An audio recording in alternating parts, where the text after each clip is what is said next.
Okay. Off-road design, Chevy square body, 73 to 87, steering gearbox support. Put this one in first. This one goes on the front of the cross member. As you can see, up in the corner there's already a hole in the cross member that this one goes into. This one goes into the steering gearbox.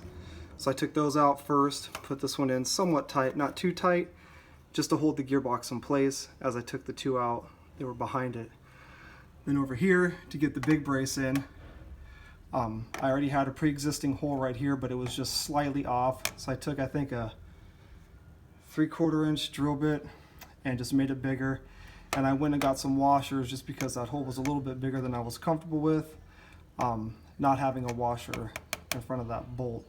So then on the other side, you come around, bear with me as I duck, you've got a locking nut that already provides all the necessary hardware. I had to go get the washers because I felt more comfortable, and to get the bracket a little bit away from all this stuff, brake line and all that shit, to get that away from there, to give a little bit more clearance, I put another washer right there just to kind of give it some breathing room from right in here.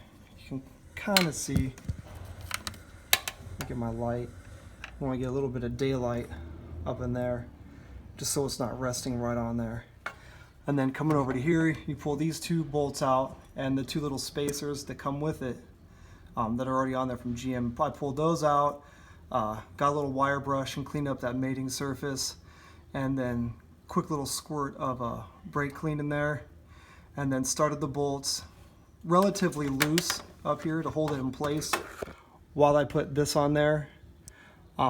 So those ones were in a couple threads, 4 or 5, whatever, a little bit more than a couple, just so I can hold this bar up because it is somewhat heavy and cumbersome to try to hold it up and get this one started and all that. So that was done. Then once this one was in, I tightened it down, you know, tight enough, not all the way down, not torqued down. And then I started these bolts. I did the bottom one first, got that one somewhat flush, did the top one, got that one flush. Then I went back here and tightened this one up, and then tightened them down. I think already has 75 foot-pounds-ish. Don't quote me on that, but check their website for the torque specs. But I just got it down tight. And then that's pretty much it. So this is what it looks like. It goes up right up to the front of the cross member. Never mind the garbage truck. And then it goes right to the steering box.